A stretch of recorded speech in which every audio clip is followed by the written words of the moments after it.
Okay, then moving on from our animal nature and the poor animals, we go to what is called the Asura realm. The Asuras and the gods, the god realm, the Deva realm.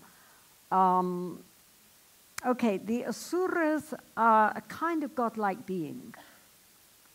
They're very beautiful, and they have bodies of light, and actually they have everything they want. They're like a lower god realm, a lower Deva realm. Their problem is, in their realm, is it shown? Their realm is this realm here, up there, on that side, 10 minutes to, right? Their problem, as you can see if you look here, is that they have a wish-granting tree growing in the Asura realm. They have this beautiful tree which gives us everything we desire. We just pluck it off.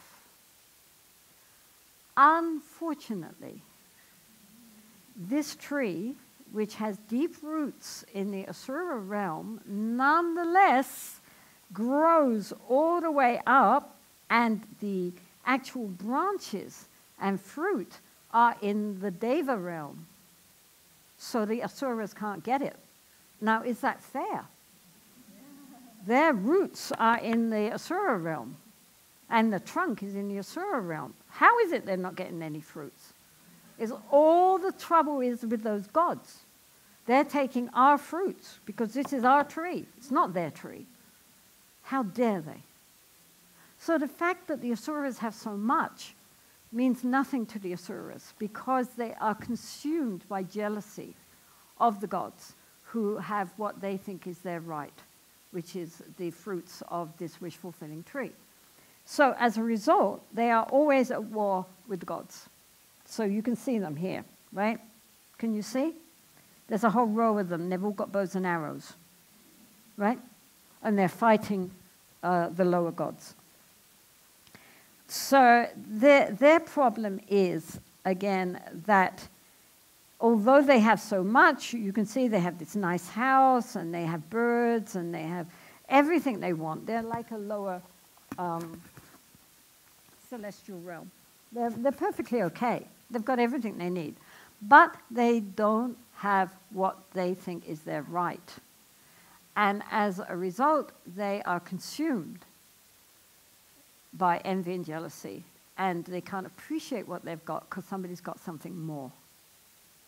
And that more should be mine. Why is it theirs?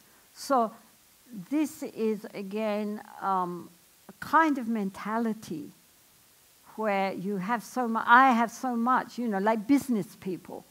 You know, they already have so much and maybe a whole empire, but somebody else has something else over there and they want to do a takeover. Right? So whatever it is, or I already have a nice house and I have everything I want, but my neighbor has got the latest something or other. And so therefore, what I have doesn't count because I want what they've got. They've got a bigger car than me. Why have they got a bigger car than me? Because I should have that big car.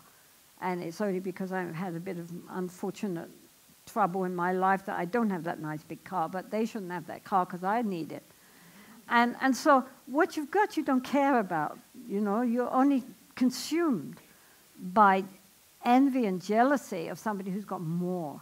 And you think you're entitled to that more. Why did they get that promotion? I work much harder than they do, and I'm more intelligent, I got more qualifications. Why were they promoted above me?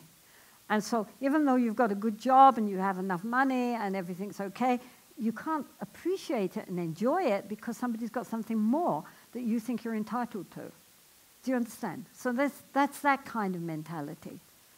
And so they suffer because they're never going to get the tree, which karmically belongs to the God realm. But in the meantime, they suffer because what they've got is meaningless because they don't have what they want. So, I mean, this is a very common and especially nowadays, a very common mindset that people have, that outwardly you look at them, they've got so much, but because there's something which they don't have, which they think they should have, they can't appreciate what they've got. So this is why, again, appreciation is very important. And gratitude for what we do have, and to hell with what we don't have. What difference? This is it can take people over. You talk to, especially to business people, and their whole mind is on taking over something which somebody else has, because they can't bear that they've got it. And they must have it for themselves. And so always wanting to get bigger and more and overtake something else. And so whatever you've got, it's never going to be satisfying, because somebody else has something that I want that. So it's a very, very destructive mindset. And it's a very sad mindset, because no matter what we have, we're never satisfied, because somebody always is going to have more, whoever. I mean, there's always going to be something else which we could feel ourselves entitled to. Why haven't I got that? If we think, so what, may they be well and happy and enjoy it. I mean, if the Asuras say, well, it's true they've got that, but nonetheless we already have so much, so, obviously they have good karma, enjoy, we'll get on with our lives, they wouldn't be Asuras. They'd all get reborn in the Deva realm. But because they can't do that, because they are completely overwhelmed by their jealousy and hatred of the gods for having something that the Asuras don't have. Therefore, they suffer and they cause constant agitation and wars. Look at the countries. Why are we at war? Everybody's at war with something else. You already have a huge territory, mate. Why do you need that bit over there? Because somebody else has that, and I want it. Right? I mean, look at nations, that's how they go to a war.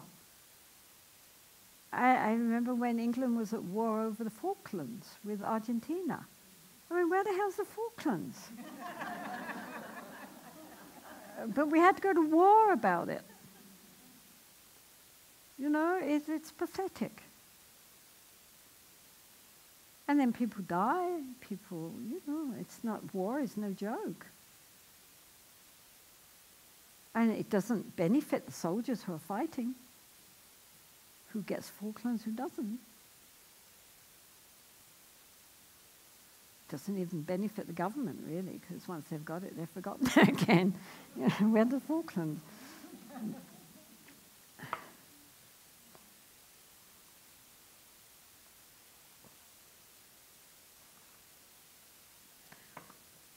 So this frame of mind is this Asuric frame of mind, always wanting more and more, especially if somebody else has it.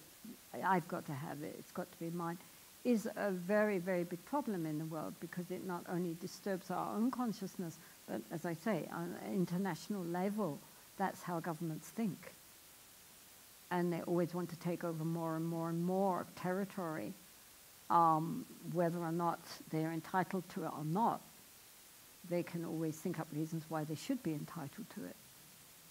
And, everybody suffers. So, I mean, it's a serious frame of mind, which, politics encourages very much.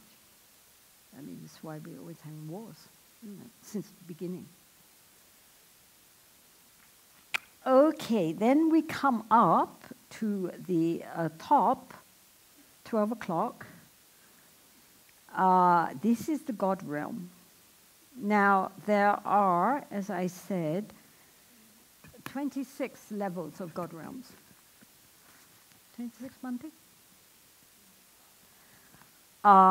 They start with quite sensual kinds of God realms. Very similar. The lower God realm, the ones which are fighting with the Asuras, are very akin to the Islamic idea. You have 21 pink-footed nymphs.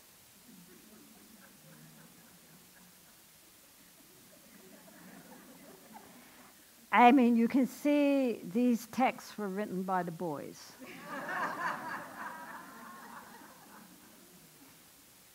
You have all these virgin nymphs around you. I mean, I think for many women, the idea that they would get reborn and be surrounded by 21 virgin male nymphets would be more like a hell realm than a heaven.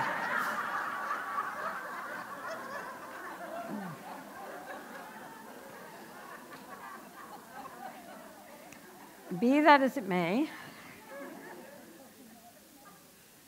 the lower realms are considered to be very sensual desires, or your sensual desires. You have a body of light. I mean, in all these higher realms, you have bodies of light, so you don't get sick, you don't get ill. You're all very beautiful. And so it's very nice, you know, and you can have what you want. You have this tree which fulfills all your desires, a wish-fulfilling tree which the Asuras want. And so any kind of, you know, any kind of flavor of ice cream, you just have to think it up and it will present it for you. So, I mean, it's, you know, a sensory paradise. And so that's one of the lower heavens. And each heaven, as it goes up, becomes more and more subtle and rarefied. So it starts at a very gross level of what most people's idea of paradise would be, you know, very sensual. And then gradually they become more and more refined. So, for example, in Tushita, which is the place where the future Buddha, Maitreya, is staying, is much more refined than these lower heavens, which are run by these lower gods like Indra. And then so they go up, and then there are levels which are called the Brahma realms, which again the gods there are androgynous. There's no male or female. They're more like angels, really. They are bodies of light, and they're very much more refined. They're not interested in eating and drinking and partying. They're very much more refined realms, corresponding with the various levels of meditational absorptions, the jhanas.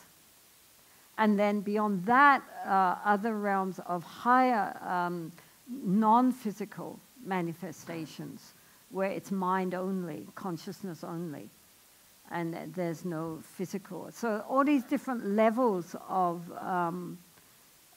phenomena are depending on the mental refinement of the beings living in it. They become more and more refined as they go. I mean, so it's imagined as being one on top of the other, but I mean, it's really just a matter of the lower heavens are mostly because of good deeds, being a kind person, being very generous, not doing anything very bad, and in general being a kind, good, generous, nice person. Then you get reborn in these lower heavens, but you're still a very worldly person. As in the meditation, your mind becomes more refined and more subtle. So likewise, these celestial realms become more refined and more subtle, until finally there's no physical embodiment at all. After you've gone through the body of, you know, androgynous bodies of light, then onto no form at all, just purely mental consciousness in deep levels. So you can get very high up to, infinite universal consciousness. But it's all impermanent. When the karma for that finishes, you come down. It's not liberation. You're still in the wheel. Right? So the even heavenly realms, however incredibly subtle they may be, they are still part of the wheel of birth and death. You have to come back down. And imagine, I mean, even if you're on one of the lower heavens, then you've had this body of light, you're so beautiful, and you know, everybody's beautiful. And then they describe it that after a while, suddenly the flowers you're wearing start to wilt, your body starts to break out in sweat, you start to feel a bit achy, and the other gods recognize that your time to depart is gone, is drawing to an end, so they pull back. It's rather poignant. As you're dying, you're getting, you know, more and more old and disembodied. Then from a distance they throw flowers and you know, chant verses of auspiciousness, but they can't go near you because now you stink. And then you get, you know, you leave that realm. And then you, even if you get reborn as a human, imagine you've been a god for the how many, you know, such a long, long time, and then suddenly you're stuck in a womb. You know, I mean, terrible. Imagine what it must be like to have been, you know, a being of light, and then suddenly you're embodied. And that's the best you can hope for, is to come back in a human birth. And I mean, terrible, stuck for, you know, especially the kind of things your mother's likely to get up with into the meantime. And then you have to go through getting born and going through the birth canal and then being a little baby and spewing everywhere and ugh. So, the lifetime in the realm of the gods is considered to be enormously long, but I think it's a bit like in Narnia. If you read Narnia, C.S. Lewis's Narnia, that the characters, when they go through the wardrobe, think that they're living whole lives, growing up, getting old, but when they come back into the other realm, into our ordinary human realm, it's just a few seconds. And, you know, they're in a whole different dimension of time there. And I think this is true also of the God realms and the hell realms. Time is a very personal thing. And our understanding of time is very limited by the kind of consciousness we have. And I think in those realms, probably it seems like enormously long length of time, which perhaps measured by human terms is not so long at all. Who knows? I mean, one doesn't know. But I suspect that it probably seems very, very long to them. But in our terms, it's probably not, or it doesn't seem to take up that much time.